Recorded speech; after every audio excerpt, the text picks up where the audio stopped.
podcast vous est proposé avec la participation de Numéricable, de la boutique No Watch, et nous sommes recommandés par la bande dessinée Les Geeks.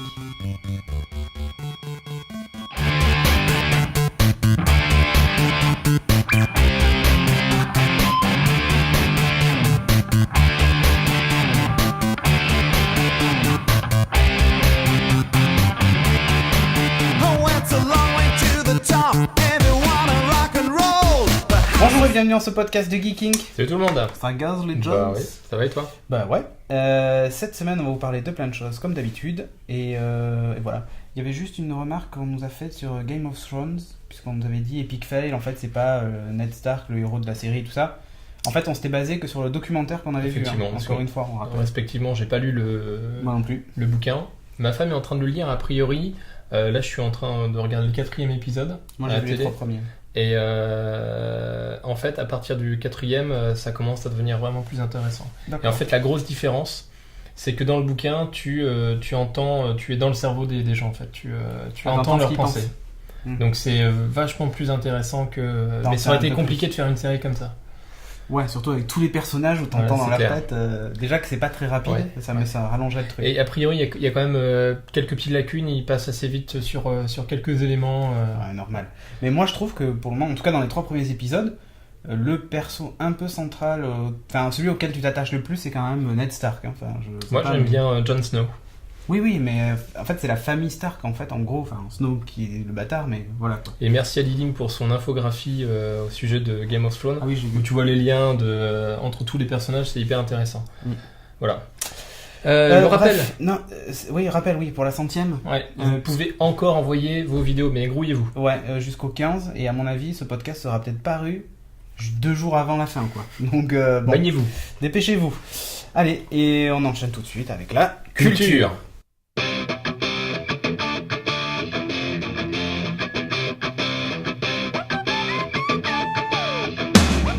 Culture. Attention, on a un gros morceau culturel, très culturel. Du savon. Du sang. Ah oui, non, c'est pas du savon, c'est du sang. C'est du sang, voilà. Il y a des bulles dans ton sang. J'ai ramené ça de l'hôpital. Tu m'as planté tes crocs dedans c'est façon du A+. vampire. Ah, voilà. Alors qu'est-ce que c'est? C'est un truc qu'on a reçu dans le bêta kit de survie Gear of Wars pour une clé pour la bêta. Avec un magnifique dossier de presse, de très belles images où il t'explique un peu qui sont les personnages et tout ça. Marcus Fenix. Tu ne connaisses pas? Bah ouais, moi en fait je suis assez... j'y ai joué rapidement comme ça, mais je suis jamais vraiment rentré dans l'histoire de Gear of War. Le 2, je l'ai bouffé. Mais moi j'ai eu une Xbox après tout ça, donc je découvre en fait avec les suites. C'est un peu la grosse licence de Microsoft Studios quand même. Avec Halo. Avec Halo, effectivement. Ouais. Donc bon, là en fait il y a 2-3 bricoles qui sont expliquées pour ceux qui n'ont pas fait Gear of War dans le petit bouquin de la bêta. Donc c'est pas mal. C'est uniquement multijoueur la bêta. C'est la bêta multijoueur. Okay. Alors comme je suis un peu naze à ce jeu, je me fais tout le temps poutrer. D'accord. Donc c'est pas très amusant. Mais je dois reconnaître qu'il y a certains modes de jeu assez sympas du genre tenir la colline, en gros King of the Hill. Donc vous avez un point que vous devez tenir et vous avez une armée de locustes. C'est le flag, méchant là. Prendre le drapeau. Pas tout à fait, parce qu'en fait tu le ramènes pas. Tu restes, tu gardes ta position et tu tires sur tout ce qui arrive. Même si tu t'as joues, des hordes qui arrivent sans arrêt. Si tu joues en locuste, tu. Maintenant en fait c'est nouveau. Ouais. Ils ont fait, c'est le mode Horde, je crois qu'il s'appelle, où en fait tu joues l'inverse, c'est-à-dire que tu joues Locuste et tu as des hordes d'humains qui arrivent. D'accord. Et tu les défonces. Ça le fait, ça a l'air de... Graphiquement, je trouve ça plutôt pas mal, sachant que c'est la bêta et que c'est pas les graphismes définitifs, c'est ce qu'ils mettent d'ailleurs dans le petit truc.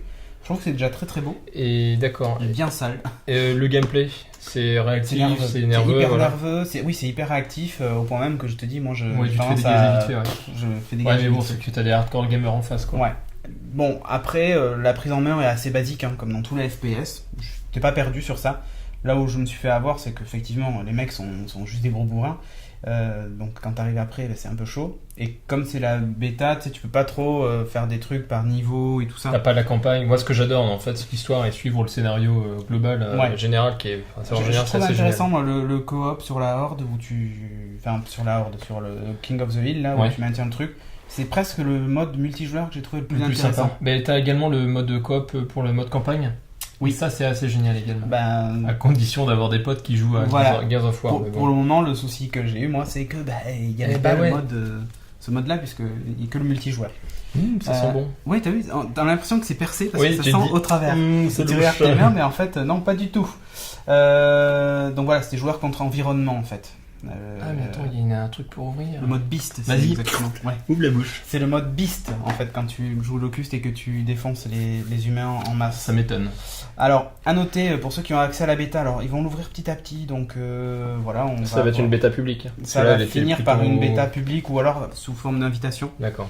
L'idée c'est qu'en fait, si vous avez fait 100 kills dans le truc, vous obtenez un truc spécial quand le jeu sortira et ainsi de suite.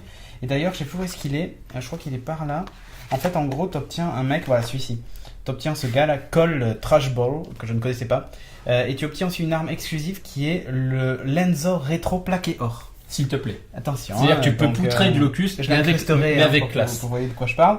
Mais voilà, la bêta publique aura lieu en fait du 25 avril au 15 mai. Donc c'est en déjà fait, parti. C'est celle-là, c'est celle qu'on est en train de faire. D'accord. Voilà, donc à voir. Il sera en magasin que le 20 septembre.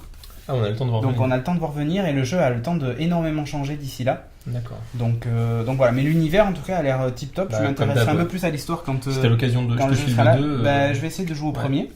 J'ai vu qu'il était disponible en téléchargement, pas très cher en fait sur le Xbox Live, donc je vais me le faire. Je vais me faire le 2. Je reviens sur la question de l'arme un petit peu spécifique que tu obtiens si tu joues au multi. Ça se fait de plus en plus en fait. Si par exemple tu achètes sur les précos. Voilà, t'as le droit à un accessoire supplémentaire, éventuellement un level supplémentaire. Je trouve ça plutôt sympa. Je trouve vraiment que ça vaille le coup. Ouais. Mais par contre, pour les bêtas qui sont alors soi-disant publiques, sauf que en fait, moi je l'ai reçu par la poste, mais sinon comment on fait pour y accéder à la bêta publique ? Ouais, elle est pas réellement publique quoi. Elle est pas réellement publique. Donc je trouve ça un peu dommage. Ou alors peut-être que ça sera dans les précos. Tu vois, ou dans le coffret collector. Mais il faut vraiment que ce soit un bonus sympa quoi, genre un niveau, tu vois, un truc ouais, ou un mode de jeu, ou tu vois. Exactement. Voilà, mais beau en tout cas, très très beau, je me suis éclaté, la musique est vraiment énorme, c'est assez épique en fait. Ouais, et je suppose que le mode multi sera le mode solo le sera aussi parce que quand il montre justement la taille des monstres qu'on a en face, il y en a certains, ils sont colossaux, gigantesques. Donc, c'est comme dans le 2. Et l'histoire a l'air top avec une histoire d'humaine, mi-Locust, j'ai cru comprendre qu'il y avait un nouveau perso, qui est la reine en fait des méchants. Et, plutôt sexy en plus. Ouais, mais regarde, si tu regardes de près, elle a quand même des. Quoi, elle a de l'acné ? Non, mais elle a des espèces de mélange Locust et tout ça. Donc bon, quand tu regardes de près, elle est moins sympa. Ça doit être bestial. Ça doit être très bestial.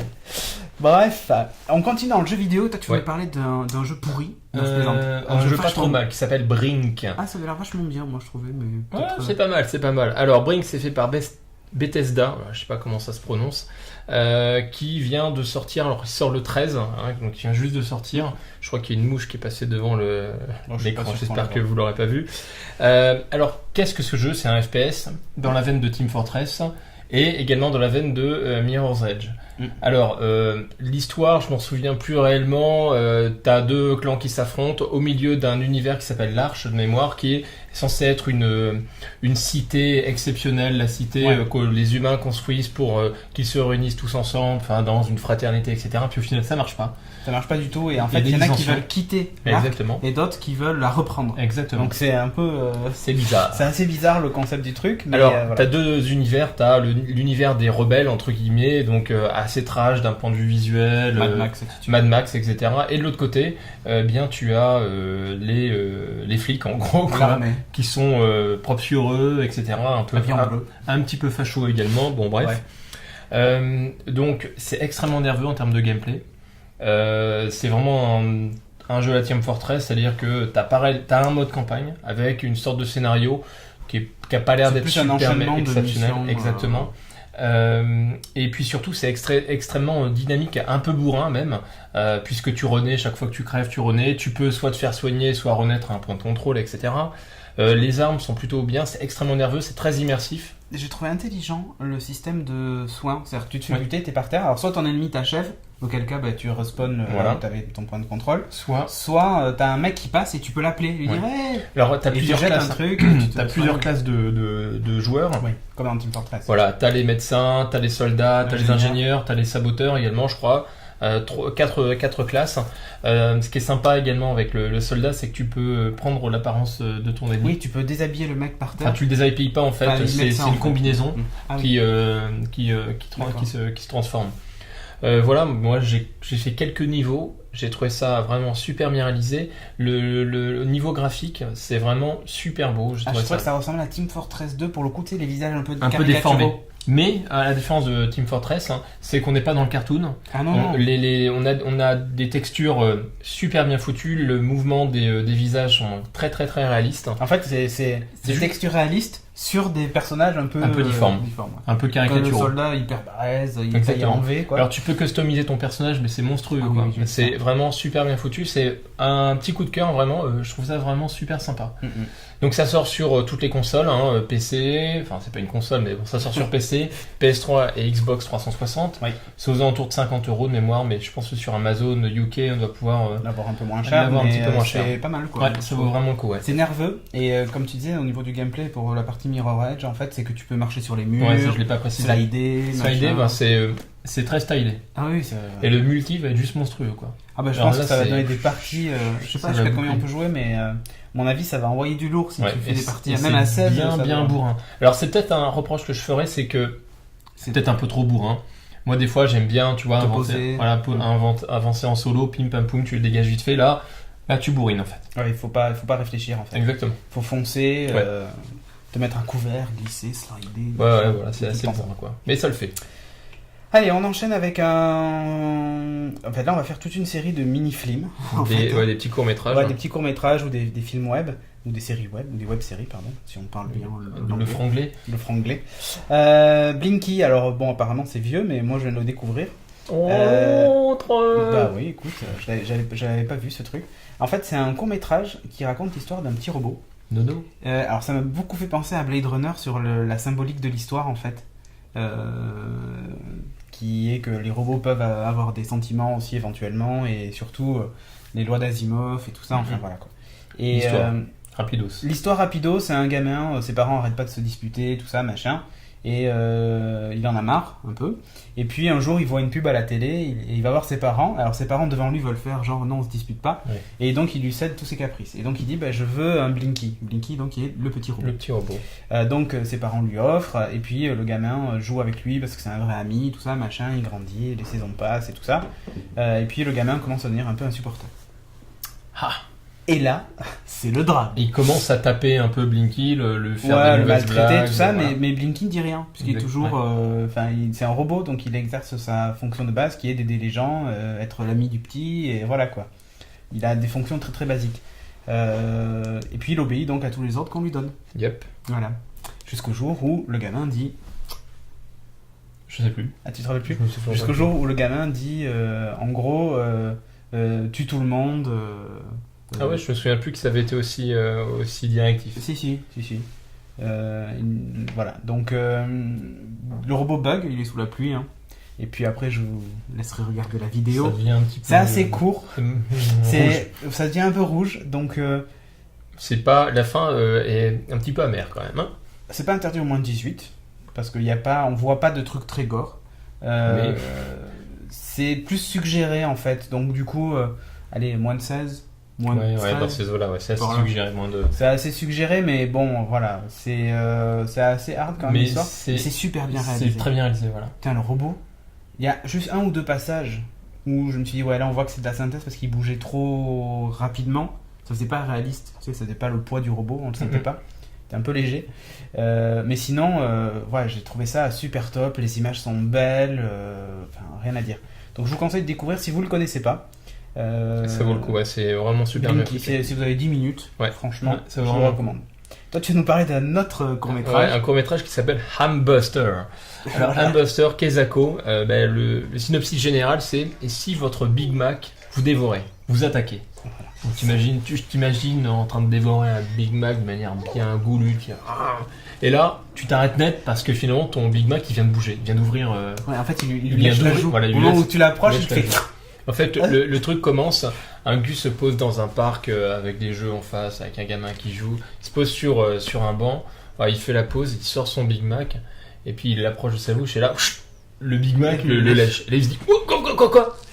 il regarde, et là le Big Mac ouvre la bouche, Oui. sa bouche entre guillemets, donc le mec commence à piquer, il le balance, machin, et le Big Mac commence à le courser, il veut le bouffer. D'abord, il mange le bébé, le Big Mac. C'est pas faux. Il fait... Il y a du Voilà. lait. Voilà, exactement. Ça part complètement en live. Alors là, les Big Mac commencent à dévorer tout et n'importe quoi, transformer les humains en zombies, enfin ils deviennent énormes. ils deviennent énormes, les Big Mac s'affrontent entre eux, ils commencent à bouffer la cité, enfin c'est complètement monstrueux. Il y a plein de clins d'œil des films cultes. À un moment donné, t'as un passage façon western où tu vois le mec qui est coursé par 2 Big Mac et finalement qui est pris entre 2 Big Mac. Et là, t'as des bandeaux façon western. Ouais. Ensuite, t'as des gros clins d'œil à Evil Dead où tu vois dans le générique. Le générique, regardez le générique parce que jusqu'au ouais, il y a vraiment là pour le coup c'est des vrais passages de film. Exactement. Tu vois le mec avec la tondeuse, voilà. T'as Evil Dead. Enfin, t'en as plein. Exactement, tous les films de genre. Exactement. C'est vraiment super bien foutu. Alors c'est un court-métrage qui a été fait par Supinfocom, la promo 2010, Supinfocom de Arles.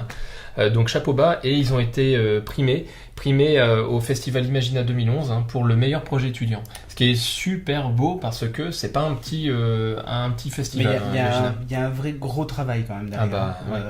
Là c'est T'as la recherche visuelle, il y a des films de fin d'études qui sont quand même vachement moins bons que ça. Tu m'étonnes. Là ils étaient comme une palanquée, ils étaient bien 10 ou 12. Ouais, déjà je trouve que c'est un exploit 10 ou 12 de faire un truc... Enfin ça fait super pro et... je pense que... alors, ce qui est vraiment hallucinant, c'est que cette news, je l'ai vue sur un site US. D'accord. Donc ça fait le tour du monde. Ça fait le tour du monde, et je pense que si ça est passé par les US, ça a dû passer par la case Pixar ou Disney, tu vois, pour les embauches. C'est pas mal sur le CV, ça, ce genre de truc. Je pense aussi. Donc voilà, n'hésitez pas, ça dure Hambuster. 6 minutes. Hambuster, ça vaut vraiment le coup. C'est que du bonheur. On enchaîne avec une news sur Dr. Horrible. Ah. Alors ça va être super rapide. Oui. Donc en fait Dr. Horrible vous connaissez sans doute. On avait parlé dans un vieux Geeking. Si vous connaissez pas, jetez-vous dessus, c'est vachement marrant. On le trouve En tout encore, cas, ça j'adore. Ouais. Tu le trouves sur Sur YouTube, tu le Ouais. trouves sur iTunes, tu peux l'acheter sur iTunes. D'accord. Tu peux même acheter le CD, Audio. le MP3, les MP3 de D'accord. truc. En fait c'est une comédie musicale. Une comédie musicale, ni plus ni moins. Qui est réalisé par Joss Whedon. Voilà. Le Et chéri de dedans, Geek. voilà, dedans on y retrouve des grandes stars. Comme Zut. Nathan Fillion, Ouais, Nathan Fillion. Félicia Day, on trouve aussi Ouais. dedans, Et puis... et Dr. Horrible. Neil Patrick Harris. Ouais, c'est ça. Donc voilà, tous sont hyper drôles. Enfin, franchement, c'est pas un truc sérieux, que les choses soient claires. Il y a aussi l'autre là, celui qui joue Wolowitz Ah oui. dans Big Bang. Dans Big Bang Theory. J'ai oublié son nom, mais bon Il bref. a un nom à coucher dehors aussi. Bon, bah, on le retrouve C'est le dans mec qui sue, quoi. sue tout le temps. Enfin, c'est plein de personnages complètement barrés. Oui. Et donc en gros, Dr. Horrible, c'est un super méchant qui veut essayer de conquérir le monde, enfin de rentrer dans le club des méchants, des super méchants, et il doit réussir un truc en fait pour entrer dans la bande de Dark Horse en fait, le fameux méchant. Et voilà, donc je vous en dis pas plus si vous Ça l'avez pas vaut le vu. coup, C'est c'est 3 très marrant, épisodes, 3 c'est très épisodes. court, d'une dizaine ou une quinzaine de minutes. C'est un univers. Hein. C'est un univers et puis tout est en chanson, donc c'est rigolo quoi. Et ça a été fait gratos, je crois. Hein. Enfin, Au début, ça a été gratuit en fait pendant une semaine Ouais, non, mais chaque épisode. je veux dire, les comédiens ont pas Non, ils ont pas touché. été payés, c'était pendant la grève des scénaristes, donc Ouais. ils tournaient pas, ils faisaient rien, et ils se sont dit, allez, tiens, si on faisait un truc. Entre Ouais. potes, tranquillou. Ouais, et d'ailleurs, les cowboys qu'on voit qui chantent, machin, c'est Joss Whedon et ses frères en fait. Ils sont, Ah ouais, je savais sont pas trois, ça. tout à fait, c'est la famille. Sympa. C'est la famille. Et donc, tout ça pour dire qu'il va y avoir donc bien un épisode 2, et qu'on Ouais. a déjà le titre, ça s'appelle Dr. Horrible and the Kingdom of the Crystal Skull. Donc, en Rapport gros, à Indiana Jones. je pense que c'est un rapport avec Indiana Comme Jones. ça, Voilà, on dirait n'en bien. sait pas plus. Ouais. Neil Patrick a re-signé donc pour Dr. Ah, c'est Horrible, cool. ça c'est sûr. Nathan Fillion, ben c'est moins sûr. Mais forcément, il faut regarder. À la fin, il se passe un truc dans le Dr. Horrible 3, et donc on se dit, il va pas revenir. C'est Mais pas possible. peut-être. Mais ils sont très forts, les scénaristes. sont Ouais, géniaux. ouais, puis surtout qu'en plus, c'est un univers complètement Oui, loufoque. donc ils pourraient trouver un Donc, truc. donc voilà, s'il est pas trop occupé, il le refera. Ouais. Et voilà, c'était une petite news en passant. Très bien. Et un truc qui est ensuite une autre news. J'ai vu ça, je sais plus sur quel site d'ailleurs. J'ai oublié. Moi non plus. Ouais, c'est un site US. Un site C'est pas Geek US. Tyrant ou un truc dans le genre. Ouais, peut-être que c'est Geek Tyrant. Et en fait, il y a un petit malin qui s'amusait à C'est refaire toutes les affiches des blockbusters à venir et même passés en Lego. Comme il y a eu des Lego Indiana Jones, ça c'est en jeu. Bah là, en gros, il a refait les affiches de Captain America, de Thor. Voilà. Je crois que t'as Harry Potter. Ouais, mais il y en a plein d'autres en fait. Cowboy and Aliens. Ouais. C'est hyper bien C'est fait. hyper quoi. bien fait. Hein. En fait, il reprend vraiment l'affiche. Il remplace par des Lego, ouais. Green Lantern est sympa. Hangover aussi, 2. Ouais, c'est génial. C'est super bien fait. Ouais. Ça peut faire des super fonds d'écran. Carrément. Ou Par contre, je sais pas si... non, tu peux pas les télécharger. Peut-être qu'il y a un lien sur leur site. On peut peut-être le télécharger. Bref, voilà, c'était juste un petit truc en passant des Lego. Refaire des affiches en Lego, c'est top. Ça le fait. Et d'ailleurs, peut-être on lancera un concours sur... plus tard, en fait, après la 100e, parce que là, elle va bien nous occuper. On est un peu charrette, là, en ce moment. On est un peu charrette en ce moment, ouais. Sur reproduire des épisodes de Geeking en Lego. Enfin, une photo, en fait. Pas que mal. les gens vous nous représentez en Lego. Faire assis un dans un diorama, canapé. je crois que c'est le terme. Ouais, faire un espèce de diorama. Et on récompensera celui qui aura fait le diorama le plus réaliste. Attention, challenge, messieurs, dames. Ouais, mais on vous en reparlera après la 100e. Yeah. Il faut bien qu'on s'occupe jusqu'à la 200e. Allez, on va parler d'une web-série. Vitos. Vitos, ouais. Qui s'appelle Aidan 5. Ouais, tu fais ça bien. Enfin, en fait, d'ailleurs, c'est presque ADN 5, ADN. Parce qu'en fait, c'est un truc qui parle de clonage. De clone, plus précisément. Ni plus ni moins. En gros, on a le droit à avoir... ça se passe dans le futur. C'est une web-série sympa qui fait 6 ou 7 épisodes pour le moment. Il va y en avoir d'autres. Alors, c'est un look très particulier parce que tous les décors sont faits à la main, dessinés. Ouais, dessinés et fond vert attitude. Ils font vert attitude, les mecs sont incrustés par-dessus. Ouais, t'as des vrais acteurs. Des vrais acteurs, mais tout est en noir et blanc. Ouais. Ça fait très Sin City. Ouais, ça fait un petit peu Max Payne également, je trouve. Ou Max Payne. L'univers fait très Max Payne dans le sens où c'est le détective, voilà. avec son impère, machin. T'entends sa voix off, etc. La voix me fait penser vraiment à Max ça Payne. fait penser à ça. Ça pompe un peu dans tous ces univers-là, mais j'ai trouvé ça hyper intéressant parce que déjà, esthétiquement, ça se démarque du reste. Par le manque de moyens, ça se démarque du reste, mais c'est pas... Et ça donne un style. Ouais, c'est pas super méga dérangeant, même si ça fait un peu cheapos par moment. Il y a des fois où je me dis comment ils ont fait pour le coup de la fenêtre, du machin, du truc. Il y a 2-3 effets où je me dis quand même ils ont bien bataillé. Ouais, parce qu'ils ont pas de moyens, ils ont dû je suis en train de m'amuser moi sur After Effects et je me dis putain comment est-ce qu'ils ont fait ça Bref, et l'histoire, pour faire super vite, ça se passe dans un futur proche où le clonage a été autorisé par une société qui s'appelle Infinity, je crois. Le héros, qui est un flic, a 5 clones. En fait, on a droit à 5 clones au total. Et ces clones se font dézinguer les uns après les autres. Alors, lui, il s'en sert parce qu'ils sont tous flics avec lui, donc il aide à résoudre les enquêtes. En gros, il y a 6 cerveaux autour de la table. Voilà. Et il se passe quelque chose, en fait. Au fur et à mesure, il y a une espèce de serial killer qui tue en fait ses clones, et pas que ses clones en fait, il s'attaque aussi aux clones d'autres personnes et tout ça, enfin voilà. Un serial killer de c'est un serial killer en fait, mais qui tue toujours la même personne. Qui tue que les clones. Ouais, c'est ça en fait, c'est toujours la même personne. Le mec il fait une fixette. Alors il y a des super rebondissements dans la série, en particulier je crois que c'est dans l'épisode 5. Et c'est complètement barré parce qu'à un moment donné on sait plus qui est le clone, qui est l'original. Enfin voilà, et j'ai trouvé ça hyper intéressant. Le scénario est vraiment hyper intéressant, et au-delà de ça, donc, il y a aussi l'aspect graphique que j'ai trouvé top. Qui a une véritable identité. Donc, Aidan 5, on reparlera, il y a plein de web-séries en ce moment qui sortent. J'en ai 2-3. Mortal Kombat. Non, d'autres web-séries, de ceux dont on n'a pas parlé. Et d'ailleurs, il y en a une autre qui est assez intéressante, mais je vous en reparlerai dans un prochain Geeking. Vraiment pas mal. On va terminer la culture sur... le poster teaser de Cobra. Ouais. Qui était pas loin d'un fake, hein, quand même. Mais en fait, c'est l'affiche officielle, elle est affichée à Cannes. Oui, j'ai vu ça, ouais. Voilà. Tu sais, avec le lens flare un petit peu foireux fait sous Photoshop, vite fait. Mais en fait, c'était une photo de l'affiche. Donc, du coup, ça faisait. D'accord, peut-être, effectivement. Du coup, on se disait, c'est peut-être un fake. Ouais. Genre, le mec, il a fait exprès de faire un truc flouté, machin. Sauf qu'en fait, non, le mec, il a vraiment vu l'affiche, du coup, il a fait une photo, il a publié. Et c'était pas un fake. Ouais. Je trouve que le visuel. Ça jette, hein. Ça respecte l'esprit, quoi. Ouais, ça jette. Il fait un petit peu brouillon, quoi. Le personnage fait un peu brouillon, un peu pirate, un peu baroudeur. Les cheveux, machin, tout ça. Et puis il a le bras rayon delta, je sais plus quoi. Il en jette également, je trouve. Ça risque de le faire. Je pense que ça va le faire. J'espère que ça va être bien dans l'esprit. Par contre, il y avait des grosses incohérences dans le premier Cobra. Enfin, dans la série Cobra. La série, oui. Je sais pas, j'avais 5 ou 6 ans quand je regardais. Des fois, le bras était vachement plus long. Oui. Et du coup, quand il remettait le bras, bon, t'avais le bras normal, mais dès qu'il enlevait, le truc, limite, il était énorme ici, et puis il allait jusque là-bas, quoi. En fait, c'est un tout clou d'un truc qui se déplie. Je sais pas comment est-ce qu'il va faire. Là, je sais pas comment ils vont faire, effectivement. Peut-être qu'il sera plus court, mais sur l'affiche, il a l'air long. Ouais. Mais ça se trouve, le canon rentre. Ouais, peut-être. Mais. On va voir comment Alexandre Aja va réaliser le truc. Et après, apparemment, il est pas encore tourné. Donc, non, ils ont même pas commencé, en fait. Une affiche teaser. Non, a priori, ils ont le scénario et tout ça, ils ont l'esprit visuel, tout ça, mais mais ils n'ont pas encore fait un tour de manivelle pour la caméra. Tour de manivelle. Et ouais, c'est comme ça qu'on dit, même si c'est plus à la manivelle. Le premier poussoir. Le premier rock t'es écrit sur la carte mémoire. C'est pas mal ça. Un peu ça.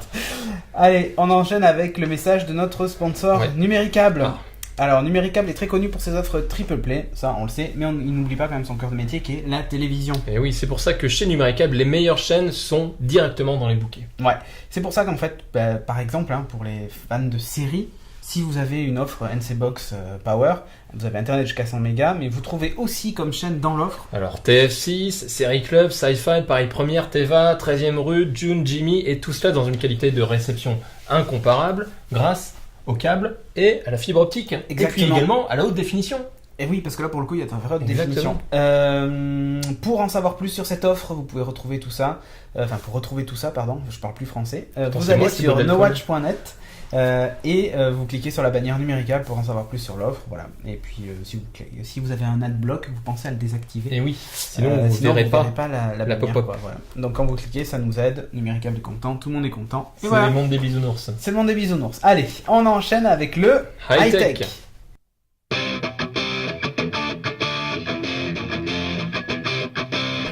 Alors là, tu veux nous parler de bulles d'air. De bulles d'air. Voilà. Je vais vous parler d'air. Alors, AirBubble et de AirServer en fait. C'est deux applications. Alors, il y en a une qui est faite pour Android, AirBubble, et l'autre qui est faite pour Mac. Alors, vous allez me dire les deux produits sont faits pour... Ah oui, tu as raison, pardon. Oui, donc du coup, c'est assez... ça a peu de sens sur Android, parce qu'en fait, l'idée, c'est que vous transformez votre appareil Android, donc votre tablette ou votre téléphone, en récepteur AirPlay. Oui. Il n'émet pas, en fait. C'est-à-dire qu'en gros, vous êtes sur votre Mac, vous cliquez sur le truc et vous pouvez diffuser sur votre tablette le truc. Tablette ou téléphone Android. Voilà, c'est assez limité, mais c'est intéressant de voir que ça existe. Alors l'appli est gratuite dans le market, si vous voulez vous amuser avec. Mais en gros, vous pilotez ce qui est sur votre tablette ou votre téléphone Android depuis votre Mac. Vous streamez de la musique sur votre truc. En gros, tu lances une playlist de ton Mac sur ton téléphone et tu te balades avec. Par contre, tu peux pas browser le contenu de ta bibliothèque. Du coup, c'est assez limité. Okay. En parallèle de AirBubble, il y a Spotify qui a été mis à jour sur Android et qui permet de diffuser sur AirPlay. C'est formidable. Et ouais, donc sur Apple TV. C'est formidable. Mais c'est pas mal. Ouais, c'est du coup, t'as ta musique, machin, enfin voilà. Je trouvais ça assez intéressant. D'accord. Et AirServer, alors là, c'est pour les Mac. Vous transformez en fait votre Mac en espèce d'Apple TV géant, quoi, en gros. L'idée, vous êtes sur votre iPad ou votre iPhone ou sur votre Android Spotify.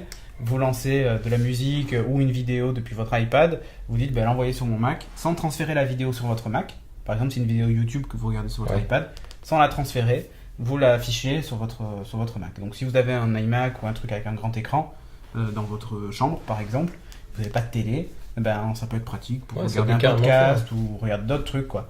Voilà, donc AirServer ça s'appelle. Et c'est payant, $2. Bon, c'est pas la mort. Ça coûte $2. Apparemment, c'est une application qui marche très bien. C'est fou qu'Apple n'ait pas pensé à l'intégrer déjà, je trouve, dans l'OS. C'est clair. Peut-être dans la prochaine version. C'est clair. Surtout que ils ont tout ce qu'il faut, quoi. C'est un peu eux qui ont inventé la techno AirPlay. C'est pas faux. Donc voilà, c'est un peu dommage. Donc c'était des petites news comme ça vite fait. Toi, tu veux nous parler d'extraterrestres? Alors, je sais pas si vous connaissez SETI. Alors, SETI, ça veut dire... SETI quoi? Oh, la vanne. T'as vu ça un peu? Le roi de la déconne. Tu l'as travaillé, celle-là, toute l'après-midi? Ouais, j'ai travaillé. SETI, ça veut dire Search for Extraterrestrial Intelligence. En gros, c'est est-ce qu'il y a de la vie intelligente un petit peu plus loin dans l'univers. Alors, SETI, ça existe depuis les années 80, je pense, quelque chose comme ça. Et si je vous en parle aujourd'hui, c'est que SETI est vraiment dans une mauvaise passe, puisque ces financements qui sont issus de la NASA, mais également de la NSF, alors c'est National Science Foundation, ces financements sont en train de plonger de manière drastique, et ils n'ont plus finalement les moyens de maintenir à flot la société. Alors SETI, c'est composé de 42 télescopes radio qui sont situés en Californie dans la région de Hat Creek, et qui sont destinés, comme vous l'avez compris, à l'écoute de l'univers et à la recherche de traces de vie extraterrestre. Ces grandes oreilles en fait. Exactement. Alors, voilà, ils sont quasiment à l'arrêt, mais ils ont peut-être une piste pour maintenir à flot l'élément, c'est pour de travailler pour l'armée américaine, l'US Air Force en l'occurrence, pour analyser détecter les débris environnant la Terre. La Terre, pardon. Ah bon? Voilà, donc oui, effectivement, parce que ça peut également... Pour écouter... Alors ça permettrait de les maintenir à flot, mais je sais pas si tu te souviens, moi j'ai un souvenir assez ému de SETI, c'était dans les années 90, ils avaient un économiseur d'écran de folie, quoi.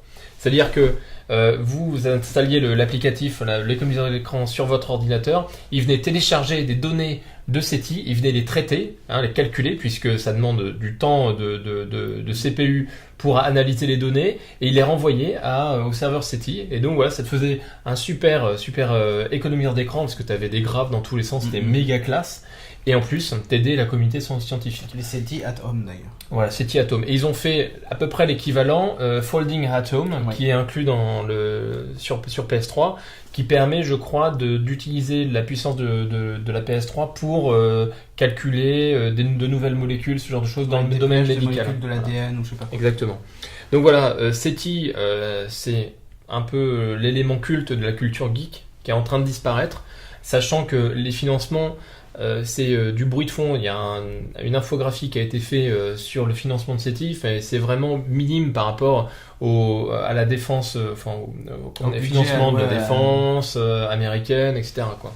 Donc, c'est fou qu'en fait le projet SETI soit même pas un projet international. Complètement.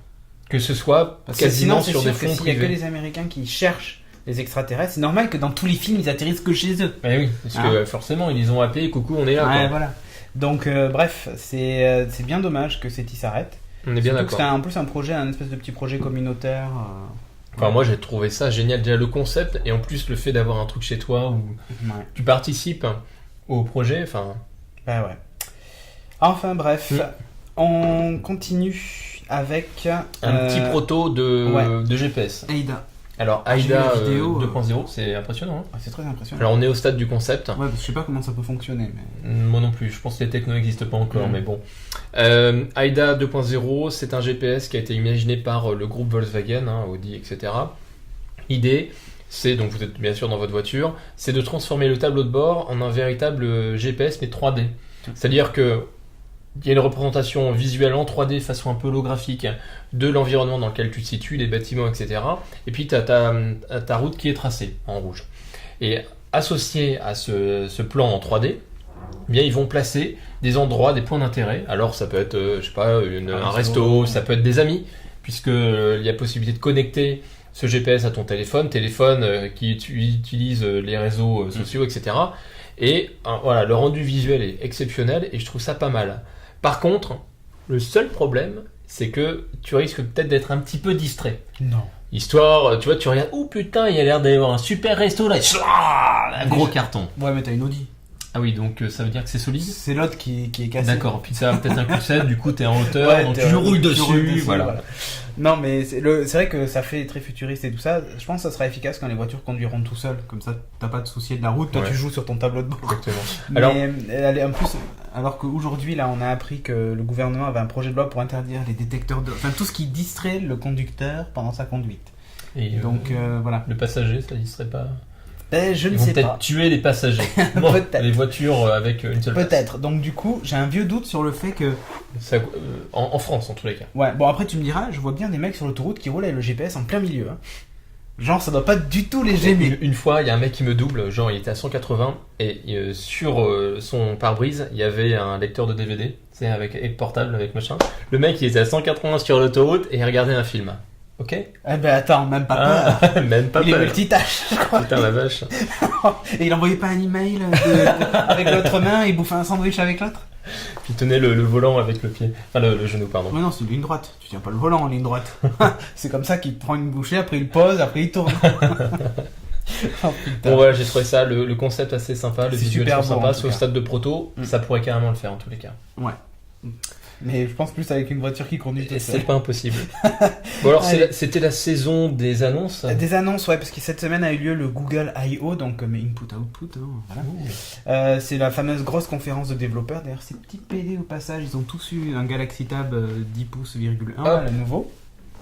Blanc, d'ailleurs on les retrouve sur eBay. Hein. Déjà. Ça c'est petit. Il y en a plein sur eBay. C'est petit. Ce qui a été annoncé, enfin les annonces majeures, bon, il y a eu la nouvelle version d'Android, la version Ice Cream Sandwich. Et ils ont un truc avec les trucs glacés. Mais en fait, c'est que des desserts, en fait, le nom de leur truc. Desserts glacés, j'ai l'impression qu'ils aiment bien aussi. Oui, parce qu'on a eu avant Froyo et tout ça. Voilà. Mais en fait, le truc qui est intéressant avec cette plateforme, c'est qu'elle va enfin réunir le mobile et la tablette. Parce qu'aujourd'hui, Honeycomb, donc la version 3, était que sur tablette et pas sur mobile. Là, en fait, ça va réunir les deux. On a appris aussi que Google TV était passé en version Honeycomb aussi, en version 3.1. Ils ont refait en fait l'interface et ils ont rajouté la location de films et tout ça dedans. Ils ont changé les télécommandes Sony? Non, ça ils les ont pas changé. Mais il y a des nouveaux partenaires, Samsung et tout ça, qui arrivent sur ce marché. Bon. Donc à voir. De toute façon, pour le moment, je pense que c'est toujours de la bêta pour Google TV. Ouais. Au niveau d'Android, il y a eu aussi une petite nouveauté, c'est au niveau des API et des trucs qu'ils utilisent. Un truc tout bête avec iStream Sandwich, c'est que quand vous avez votre tablette, par exemple comme ça, si je me couche et que je fais ça, j'ai l'écran qui tourne. C'est super chiant. Ça fait chier. Je suis obligé de verrouiller. Bon, et bien là, en fait, avec Ice Sandwich, il utilise la caméra devant et il sait que ma tête est dans ce sens, du coup, il ne bascule pas l'affichage. C'est en fait un Kinect Lite. Il est capable de savoir exactement où tu es et comment tu regardes et ce que tu fais, quoi, en fait. Donc, ça le fait. Et ils ont fait une autre démo qui est tu l'as devant toi et quand tu tournes comme ça, tu sais, avec les effets 3D, la fausse 3D. Yeah, one again.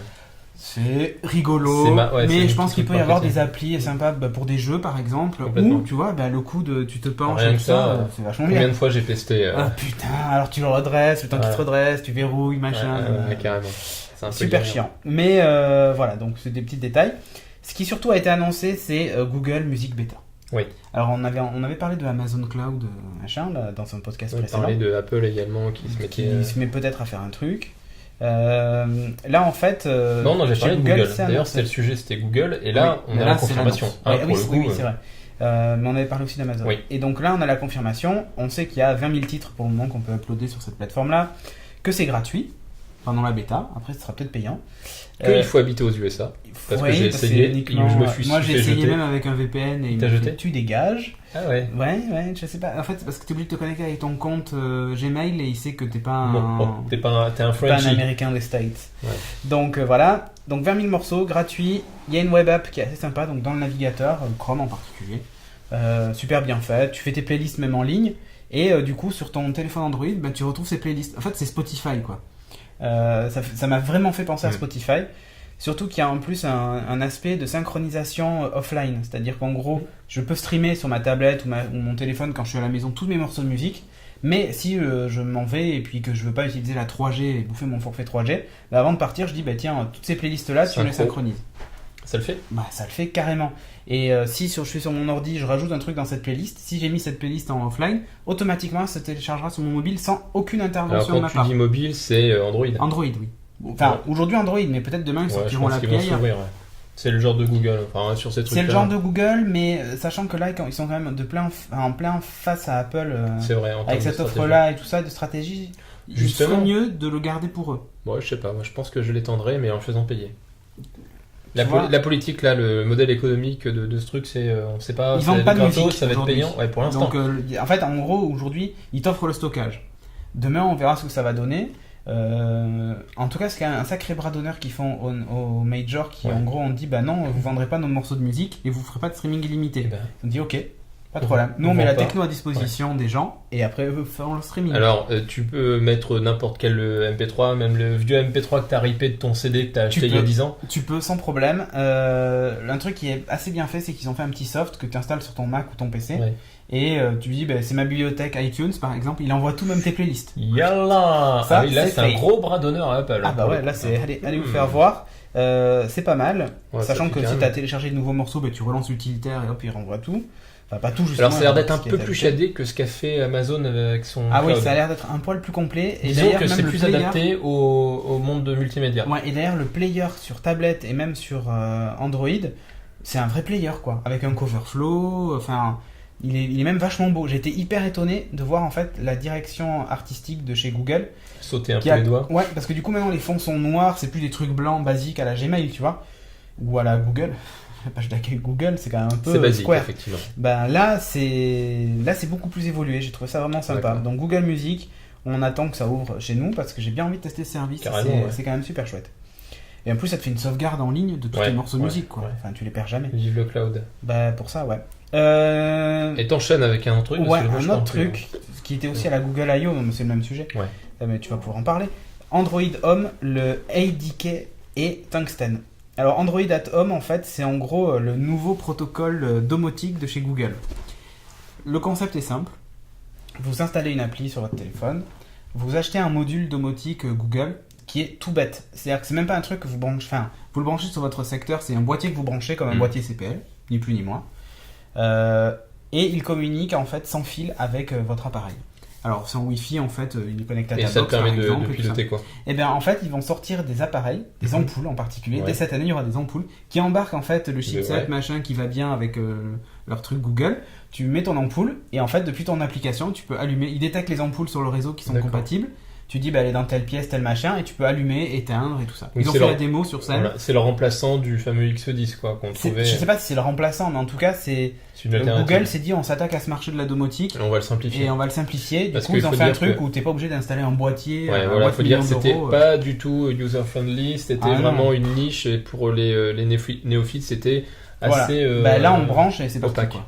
Donc très bien. Moi je trouve ça pas mal. Bon après faut voir comment ça se déclinait, mais c'est un petit peu comme sur le concept des smartphones et de la Google TV, ils vont peut-être faire appel à des constructeurs tiers. Il y a des machines à laver qui tombent déjà sous Android. Oui, effectivement. Pour la gestion des programmes et machin. Demain en fait elle pourrait très bien fonctionner avec et à distance vous pouvez déclencher votre machine, éteindre votre four, machin, s'il est compatible avec cette techno.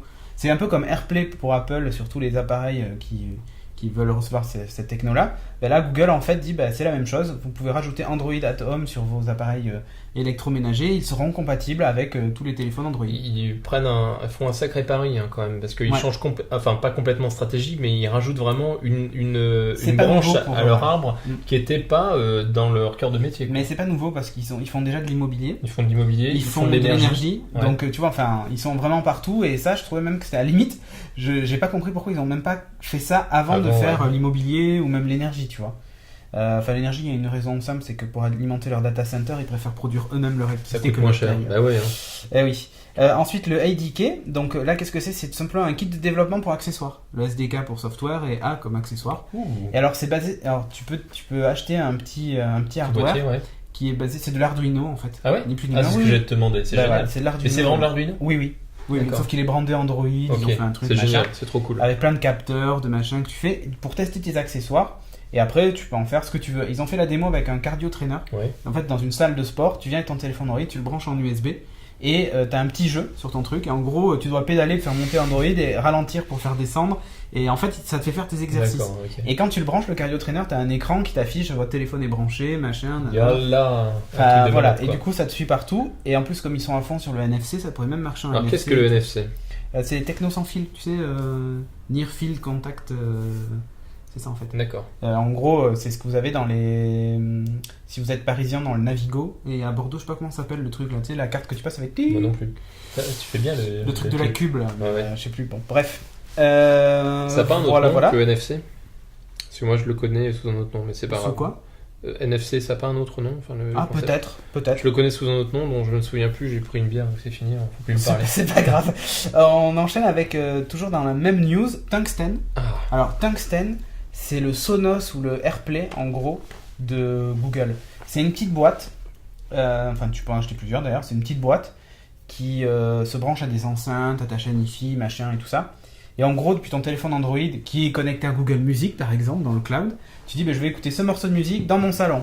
Et hop, ça le joue dans ton salon. C'est vraiment copier-coller sur Sonos. Ça ressemble comme deux gouttes d'eau quoi. Les boîtes sont assez design, ça fait un peu boxy box allongé avec qui s'allume. Alors tu passes par une boîte nécessairement, ça va pas être par exemple une enceinte. J'ai une connerie, une paire d'enceintes qui va intégrer le boîtier directement sans. Ça pourrait. C'est possible. Ouais, mais c'est en fait, ce qu'ils ont montré en gros, c'est le concept de base. Si un constructeur veut prendre cette techno, il peut le faire. Enceinte CF, c'est possible. Voilà. Ils ont fait une démo avec un truc sympa. C'est ce boîtier-là, avec une boule NFC. Et ils ont pris des CD sur lesquels ils ont mis des tags NFC. D'accord. Et en fait, tu prends ton truc et tu le passes dessus et il joue le morceau de musique. Tu peux t'entraîner à le balancer pour qu'il passe juste à côté. En fait, tu le passes une fois, ça fait un bruit, ça te dit il a détecté. Puis tu le rappuies une deuxième fois, ça le lit, tu rappuies, ça l'arrête. et ainsi de suite en fait. Donc, Et c'est pas mal. quand tu veux faire de l'exercice. Sinon, tu utilises une télécommande et tu. Oui, mais c'était pour la démo. D'accord. Non, mais par exemple, dans ça, tu pourrais imaginer dans une boutique qui vend des CD, tu prends ton CD, tu fais tune, et hop, Et t'écoutes. pareil pour les bouquins. Enfin, pareil pour les bouquins. Tu pour des prends un films, bouquin. Tu prends un DVD, Tu tu prends vois le le bouquin, trailer. tiens, tu vois, celui-là je veux l'acheter, pouf, tu l'achètes. Et on te le transfère automatiquement Par dans ta exemple, bibliothèque, tout sur à ton fait. cloud, etc. Ça peut très bien être ça. Ou tu fais ça, tune, et ça te l'envoie, t'envoie une preview sur ton Kindle. Comme Carrément. ça, tu peux lire les premières pages. Ou un film. Tu prends ton truc, tu fais tune dans un vidéoclub et Tu l'envoies sur ton Kindle qui nie pas les vidéos. Non. Voilà, bref, c'était Ok. tout Ah, ça c'est en pas fait. mal. Google il innove vachement, je trouve, Carrément. dans tout un tas de domaines. Alors après, le truc, c'est qu'on sait pas jusqu'où ça va aller. Ils ont aussi parlé de Chromebook, la suite, machin et tout ça. Le retour. Ouais, la suite de Chrome OS. J'ai vu qu'on trouvait pas mal de Chromebook sur Amazon, pas Oui. mal de gammes de constructeurs. qui s'y mettent. En particulier, ça va être surtout Acer, je crois, et Samsung. Mm. Et chez Samsung, ils font même aussi un petit boîtier, une espèce de Mac mini. Sauf qu'il contient juste le navigateur Chrome, tu le branches et t'as ton navigateur, enfin c'est Chrome OS quoi. Mais dans un tout petit boîtier que tu le branches Pourquoi sur pas. un écran. Why not? C'est un peu le Minitel de demain, mais avec Internet. Non, mais Ouais, c'est vrai, Internet c'est ça en mondial. fait. Il y avait déjà Internet sur le Minitel d'une certaine manière. Ouais. 3615 U là. Oui, c'est vrai. C'est Vu du comme chat ça, avant l'heure. vu comme ça, je te l'accorde. Bref, et toi tu vas nous parler maintenant d'une appli. Une appli Quickie Ouais. pour iPad. Alors Quickie, vous connaissez certainement pour ceux qui nous suivent, c'est une écouter le dernier encyclopédie. Ah, vous en avez parlé Ouais. de cette L'appli application iPad. Ouais. Ah d'accord, je savais pas. Non, mais. Il y a redite. Mais non, tout le monde n'écoute pas Upload et tout Ah le monde bon, je n'écoute croyais pas. moi. Bah non, bah ceux qui ont déjà écouté, là ils le verront. D'accord. Alors, Alors, on est en vidéo. qu'est-ce que Quickie? Quickie, c'est une encyclopédie visuelle et audio avec des données qui sont issues d'Internet. Donc c'est quelque chose de très visuel, ça vient récupérer des données de Wikipédia, de certains sites web issus de Google, etc. Alors l'idée c'est, voilà, à partir de toute cette masse d'informations, je vais former un visuel, des images, etc. Et je vais avoir une voix off, une voix féminine en l'occurrence, qui lit un texte, une description du truc qui est contextuel aux images qui sont présentées. Donc le wow effect est vraiment là. Tu dis waouh, quand même, ça le fait carrément. La voix est pas trop mal, un petit peu stressante. Et là, l'idée, c'est, jusque-là, c'était uniquement disponible sur Internet, sur les browsers, etc. Là, l'idée, c'est de faire une application où tu retrouves sensiblement la même chose, avec tout de même quelques petites améliorations, notamment. Ils cherchent autour de toi. Ouais, ils cherchent autour de toi. Tu as également la possibilité d'utiliser le réseau social, d'utiliser le mail, le Twitter, etc. Donc c'est plutôt bien foutu pour partager la Par connaissance. contre, on est assez loin de ce qu'ils avaient promis dans la première conférence, qui était en gros, c'est un réveil matin. Ça te réveille, ça te dit vous avez tant de rendez-vous aujourd'hui, il va faire beau sur Bordeaux, enfin, il va Ok. chercher des infos. Donc c'est un premier pas, je pense. Oui, c'est un premier pas. Peut-être qu'ils partiront sur ce type d'éléments, mais c'est pas évident. Effectivement. C'est dommage parce que moi, c'est vraiment ce que j'attends. Le Ouais. matin, Mais ça à n'a 7 plus heures, grand chose à voir avec Quickie. Ben, c'est la démo qu'ils avaient faite en gros, et ça te lit les news. Donc c'est la synthèse vocale en fait qui était intéressante. Alors justement, la synthèse vocale, donc pour l'instant c'est uniquement américain, US. Des fois, elle est un petit peu stressante, la voix de la nana. Dommage qu'on puisse pas switcher vers une autre voix, etc. C'est comme peut-être c'est une évolution. du texte sous speech. Exactement. Alors, ça marche pas mal puisque ça a quand même été téléchargé environ 250 000 fois en 10 jours. Ce qui est plutôt une belle réussite. Ouais. Et c'est gratuit donc essayez. Ouais, essayez, ça vaut le coup. Moi, j'avais détecté quelques petits bugs, des descriptions qui se chevauchaient les unes les autres parce qu'en fait, l'idée, c'est un article qui est présenté. Tu appuies sur une image qui t'intéresse particulièrement, il te renvoie vers un autre article, etc. Donc de fil en aiguille, tu te déplaces dans une sorte d'arborescence où il y a des liens entre les différents articles. C'est pas facile de cliquer des fois. Des fois, c'est un peu foireux, ouais. Donc il y a encore des améliorations à faire, pardon. Mais dans l'ensemble, ça vaut le coup. Si vous avez un iPad, essayez. Alors je sais pas s'ils ont prévu de faire l'équivalent sur iOS. Oui. Enfin, sur Android, tu veux dire. Sur iOS, sur iPhone, pardon. Ah, peut-être. Après, l'écran est plus petit, je sais pas comment ça va se Effectivement, gérer. ouais. Mais ils y travailleront. Le but, c'est d'être universel. Ouais. On enchaîne avec le message de notre deuxième sponsor. Et oui, on a plein de sponsors, c'est la fête. Et ouais. C'est la boutique No Watch. Vous aimez les podcasts No Watch, vous voulez les soutenir. Bon, bah, c'est facile, il suffit de passer sur la boutique No Watch. Alors vous y trouverez plus de 140 articles aux couleurs préférées de vos podcasts, de No Watch TV, No Watch Aux FM. couleurs de vos podcasts préférés. J'ai dit Dans quoi l'ordre. Aux couleurs préférées de vos podcasts. Ouais, mais c'est pareil. Ça Les va. gens ont On a- compris, vous ouais, avez ouais. compris. Ouais, vous avez Donc, des slides, des No t-shirts. Watch TV, No Watch FM, Yalla. les Olab. Allez. vous voulez nous soutenir, vous faites pas de dons, on veut pas de votre argent, tout ce qu'on veut, Achetez des acheter t-shirts. des t-shirts. Voilà, et puis en plus il y a des t-shirts collector pour la 100e de Geeking. J'ai entendu dire aussi que pour la fête des mères il y aura un truc assez rigolo, donc surveillez la boutique.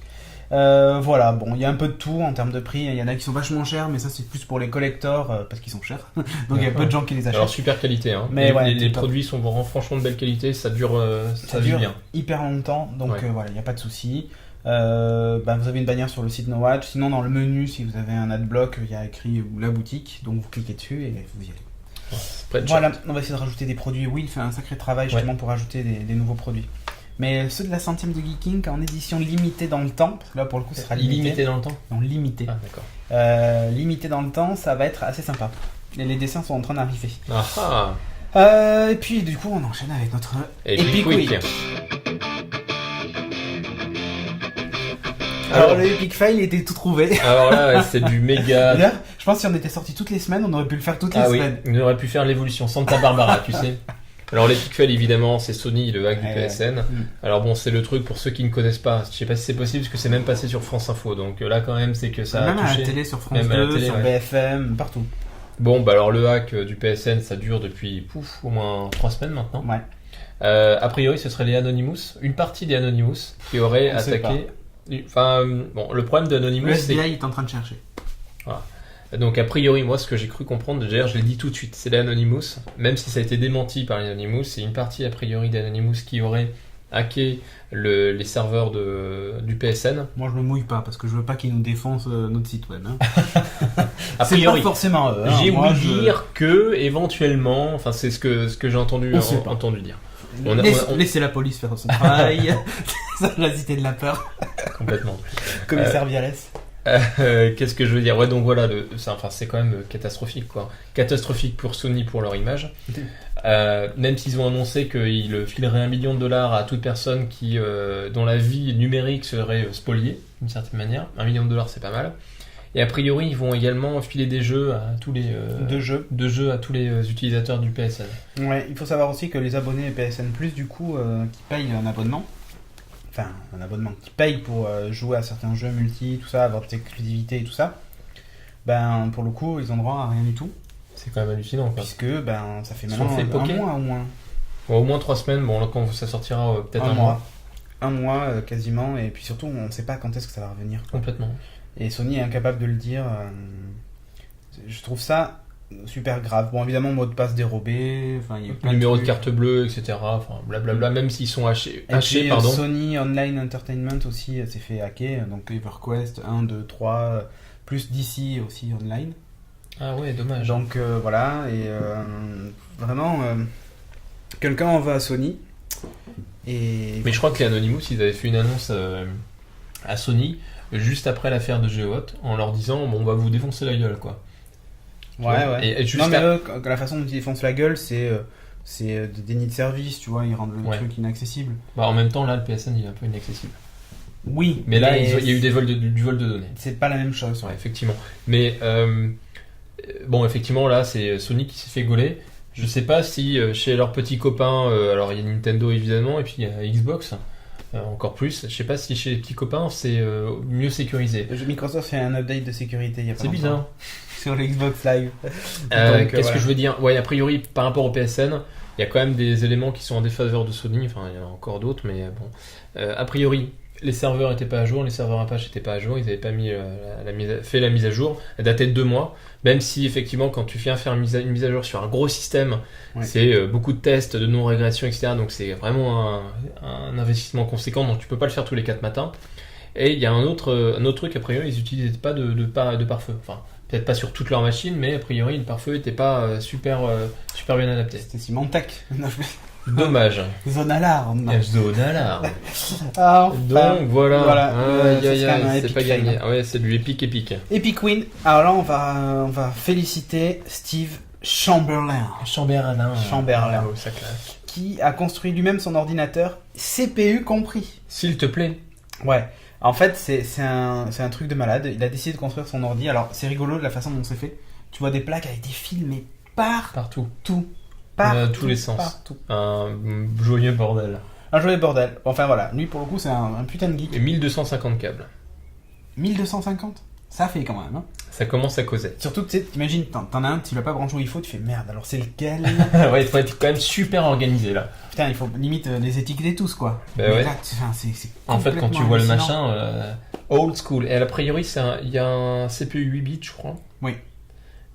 Alors qui paraît un petit peu préhistorique, mais quand tu vois le bordel que c'est déjà pour faire 8 bits, tu dis putain de 64 bits, wouhou, ça doit donner. Moi, 64 bits, 4 cœurs, Ouais. machin. Ouais, c'est clair. Donc voilà, chapeau bas, le mec, il a vraiment du temps à perdre parce qu'il a dû y passer quelques Un minutes. epic, oui. Un epic win pour un no life. Ouais. Et moi, j'ai fait un epic fail, j'ai oublié la rubrique d'Alex. Oh, alors ça, c'est du epic Ça, fail, mais epic fail quoi. Et ben, tu sais quoi? On va la lancer maintenant. Bon, salut les geeks, c'est Alex. Et ben voilà, on y est, hein. Hawaï, beach, le lagon. Et ben malheureusement, à cause du bruit ambiant, on va pas pouvoir faire la séquence. On va la faire dans ma chambre d'hôtel. C'est moins classe, mais on y va, c'est parti, à tout de suite. Et non, en fait, on ne va pas tourner à Hawaï, on est de nouveau dans mon hôpital. Et pour une fois, je ne suis pas tout seul puisque je suis accompagné par une personne qui est très chère à mes yeux, mon alter ego en bande dessinée. Et la personne qui finalement est la plus importante par rapport à tous mes achats, parce que c'est mon ophtalmo, c'est Fabien, on en a déjà parlé dans mes critiques, et Fabien, je te remercie d'être là et de m'accompagner pour discuter aujourd'hui d'une thématique un peu science-fiction, un peu anticipation, avec une BD un peu centrale. J'ai une nouvelle série qui s'appelle Alter Ego, et c'est la raison pour laquelle j'ai invité mon ami Fabien. Et donc on va parler de tout ça là, puis de 2-3 trucs qui nous ont un peu plu ce mois-ci. Bon, Alter Ego, Fabien, tu te lances, je me lance. Moi, ce que j'aime bien dans Alter Ego, c'est ce qu'on a dit ensemble tout à l'heure, c'est les nouvelles séries de bande dessinée qui sortent plus rapidement qu'avant. On n'a plus besoin d'attendre 6 ans pour avoir 6 ans. 6 ans dans le meilleur des cas, puisque toutes les albums vont sortir dans l'année. En faisant appel à plusieurs dessinateurs, le scénariste permet de dérouler son histoire plus rapidement. D'accord. Mais pourquoi? Alors, justement, comme tu le dis, c'est une BD qui est déjà écrite en fait, pour lesquels déjà 2 tomes sont sortis ce mois-ci. Et l'auteur a promis que d'ici la fin de l'année, les 6 tomes seraient parus. On a déjà, dès le premier tome, la liste des dates de parution de l'intégralité de la série. Donc on sait où on va et combien de temps on va devoir attendre pour avoir le fin mot de l'histoire. Maintenant, qu'est-ce qui t'a plu dans Alter Ego? Est-ce que tu peux est-ce que tu saurais un peu, nous, en 2-3 mots, de quoi ça parle? Pour le moment, comme il n'y a que 2 tomes de sortie, c'est encore un peu... on ne sait pas trop où on va. C'est un peu le thème de la conspiration. On nous ment, on nous cache quelque chose. Il y a une société qui vaccine tout le monde contre le sida, ça c'est plutôt le côté positif. Mais en sous-main, on se demande s'il n'y aurait pas non plus une petite magouille. Voilà, parce qu'en fait, pourquoi Alter Ego? C'est basé sur le principe qu'on a tous dans le monde finalement une sorte de jumeau. Et des mathématiciens de génie ont trouvé une formule qui permet de retrouver dans le monde cette personne qui nous est proche, mais proche dans... Alors voilà, avec quelle finalité derrière? On ne sait pas trop. C'est vraiment une intrigue à tiroir. La vraie originalité d'Alter Ego, c'est finalement une BD à part par son mode de lecture. C'est-à-dire que c'est pas une BD à suite, c'est une BD à personnage. Ça veut dire quoi? Ça veut dire c'est la même histoire vue par 6 personnages différents. Donc c'est une BD qui se lit aussi bien par le premier album, Fouad, le deuxième album, Camille, mais vous pouvez très bien commencer par celui qui va sortir à la fin de l'année. Donc en fait, sur ces 6 albums, ça vous donne 720 possibilités, ça c'est une nouvelle forme, d'aborder la bande dessinée. Il n'y a pas de numéro. Voilà, il n'y a pas de numéro volontairement, vous la lisez comme vous voulez. Alors, il y avait un peu le même principe, je ne sais pas si tu l'avais lu dans Quintet, Oui. C'est-à-dire la même histoire vue par Vu de 5 points de vue. Voilà, vue de 5 points de vue, avec finalement, voilà, ce qui est important pour l'un n'est pas pour l'autre, etc. C'est un peu le même principe dans Alter Ego, sauf que là on est dans l'anticipation et non pas dans le crime historique. C'est pas 5 points de vue de la même histoire, c'est 5 histoires Et là, c'est 5 entremêlées. histoires différentes. Bref, pour nous, un vrai coup de cœur, et on tenait à vous en parler. Bon. Alors l'avantage en plus d'Alter Ego, pour conclure, c'est non pas un format 48 pages, mais un format 60 pages, c'est paru chez Dupuis, et donc on disait ce rythme de parution. Donc Alter Ego, sans problème. Moi, je voulais vous toucher un petit mot par ailleurs de Métronome. Donc Métronome, le tome 2, Station Vitale, toujours scénarisé par ce fou furieux de Corbéran. Je vous ai dit, 200 scénarios, ce mec-là, je pense qu'il prend de la drogue, c'est obligé. Et donc, Métronome, je vous rappelle, il n'est pas le seul, je vous rappelle, donc le Métronome, c'est une histoire de conte pour enfants qui est délivrée donc, dans une société totalitaire futuriste à la Enki Bilal. Et dans cette société évolue Lynn, qui est à la recherche de son mari, qui est un space éboueur, rappelez-vous, qui revient d'une mission, mais en revenant de sa mission, il est contaminé par une bestiole que tout le monde cherche à s'approprier. Bref, ça se terminait un petit peu comme ça. Lynn, on sait que le mari de Lynn est revenu sur Terre, et voilà, elle le cherche. Dans le tome 2 prend plus son temps, alors que nous, on parle justement à l'inverse de nous qui parlons avec un débit très accéléré, mais dans ce tome 2, qui se passait sur Terre, là on va aller dans l'espace, on attaque vraiment la SF pure et dure au sein donc, de cette station orbitale qui est une station à la fois laboratoire mais également prison, où se trouve le mari de Lynn, qu'elle va essayer à l'aide d'un ami journaliste d'aller délivrer, mais voilà, l'histoire se évolue tranquillement, à son rythme, les personnages sont encore plus volontiers fouillés au niveau de leur psychologie. C'est une BD de science-fiction, je ne suis pas très fan de science-fiction, mais en tout cas moi j'adore, et comme le dit très clairement l'annonce, c'est le futur blockbuster de la SF, et pour une fois Corberan, il ne s'est pas loupé, on retrouve la vraie ambiance des Striges, en tout cas à ses débuts. Donc Métronome, si vous avez aimé le premier, le deuxième, les yeux fermés. Et si vous n'avez pas eu le premier, bon courage pour le trouver, puisqu'on ne trouve que le tome 2. Et tu voulais nous toucher un petit mot Et moi j'aime bien la science-fiction, je vais vous toucher un mot de Carmen McCallum, qui est une série que j'adore, parce que c'est comme ça que j'ai débuté dans la BD, notamment chez Delcourt. Carmen McCallum, c'est une mercenaire, à gros nichon et à gros flingue. Ici c'est le tome 11, bon c'est peut-être pas le meilleur de la série, mais en tout cas ceux qui aiment la nanotechnologie, la science-fiction, les intelligences artificielles, l'interface homme-machine, vous pouvez y aller, vous ne serez pas déçus. Et en deux mots, je vais réutiliser, mais Carmen McCallum, pour qui ne connaît pas... Donc c'est une mercenaire, bien outillée, et au travers de différentes séries, il y a eu une première série en 3 tomes, une deuxième en 2 tomes, on lui confie des missions. Alors dans celle-ci, c'est une multinationale qui la recrute pour couler une multinationale concurrente qui a décidé, la vilaine, d'exploiter des gisements vers Nouméa au mépris de l'environnement. D'accord, en tout cas c'est une bonne BD de SF voilà. Que tu conseilles. D'anticipation, qui passe en 2005. Et c'est Pierre Chel, le coloriste, et Pierre, je sais que tu regardes, comme d'habitude. Pour conclure, une petite pub encore une fois supplémentaire pour le tome 6 de West, 7, qui est graphiquement, alors déjà scénaristiquement parlant c'est une bombe atomique, mais alors graphiquement parlant, toutes les planches sont des posters, faites-en des photocopies, mettez-les partout dans les chambres, c'est magnifique. Et petite pub pour une BD que j'ai pas encore lue, donc Catargo Aventure, vous savez que j'adore Christophe Beck, Christophe si tu me regardes, qui n'est pas la suite des 2 premiers albums, qui là est un spin-off, donc Catargo, vous le savez, c'est une série de cryptozoologie, c'est-à-dire qui étudie les monstres mythiques, genre le Yeti, le Kraken, tout ce qu'on veut. Et donc là, c'est l'un des personnages emblématiques de la série qui, finalement, a priori, tel que j'ai pu le comprendre, mène des enquêtes donc, sur ces créatures monstrueuses et mythiques. Et à propos de créatures monstrueuses et mythiques, j'en ai entendu chez une. Bref, voilà, chronique un peu spéciale, on voulait voir un peu ce que ça donnait. Je remercie Fabien d'être venu me faire un petit coucou. Moi, je vous dis à très bientôt. Je posterai peut-être quelques petits incrustes hawaïennes, voilà. Et donc là, on va faire un petit peu de sport, je sais pas ce que t'en penses. Oui, voilà. Donc, comme dirait la BD, je prends mes haltères, et puis go. Allez, ciao. Et voilà, c'était Alex et Fabien. Ils sont 2, cette fois-ci. Ouais, tu l'as pas vu, mais ils sont 2. Donc Alex et Fabien. Ils recrutent. Et d'ailleurs, ça m'a donné trop envie de lire Métronome, quoi, encore une fois. Non, mais c'est le problème. Chez Alex, chaque fois qu'il nous parle, on claque de la thune. Ah oui, là, putain, pour le coup. Enfin bref, et what else, pas grand chose. La prochaine, ce sera la 100e. On prépare un truc particulier. Ouais. On arrête de teaser. Ouais, enfin non, toi t'as bien teasé, là, hein, pas de problème. Je suis bourré. Et puis voilà, les commentaires, tu veux en lire un ou deux? Geek Honk. Est-ce qu'on a le temps? Mais oui, rapidos. Bon. Non. Je fais le SD. Moi j'y ai pas accès, donc vas-y. Allez. On va prendre que sur le SD cette fois. Alors, on nous a demandé, tiens, où est-ce qu'on lisait les commentaires? C'est les commentaires qui sont laissés sur iTunes. Voilà. Parce qu'on est raciste, on ne prend pas les commentaires No Watch. Faut déconner, bordel. Non, mais les commentaires No Watch, on y répond en dessous. Alors que sur iTunes, on peut pas répondre sous les commentaires. Je crois qu'on s'est fait défoncer dans un des commentaires d'ailleurs, il y a pas longtemps. Sur Game of Thrones, je crois, parce qu'on avait dit des trucs. Voilà, mais on s'était basé sur la review, on n'avait pas lu le livre, bref, voilà. Oui, puis on peut en avoir un avis différent de vous aussi, hein. Faut pas déconner, hein. Ouais, on a le droit d'avoir. Exactement. Regarde, prends-le, ce commentaire. Ah, 1 sur 0 avis, ça marche vachement bien. Putain, iTunes est en panne ce soir, donc désolé, on peut pas le faire. Et là, c'est le drame. Et bah tant pis, ce sera pour la prochaine fois. Ce sera pour la prochaine fois. Exactement. N'oubliez pas, vous avez encore quelques jours ou quelques heures, je sais pas comment se considère ce podcast, pour envoyer vos vidéos de la 100e, donc sur l'adresse cédric@geeking.fr. Et voilà, allez, on vous dit à bientôt pour le prochain numéro, la 100e. Ciao. Salut les gens, ciao.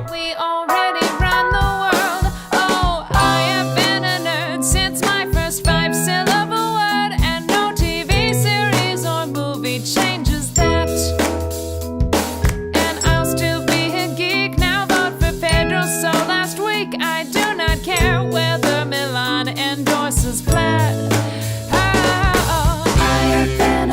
nerd since long before anyone heard that Fair and Scrawny was the latest fashion trend.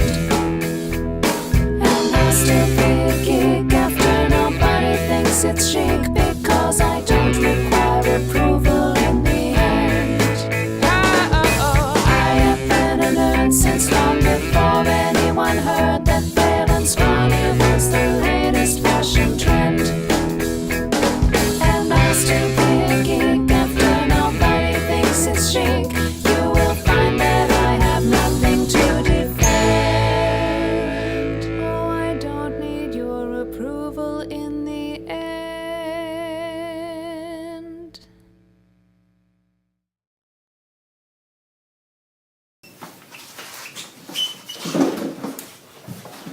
Ok.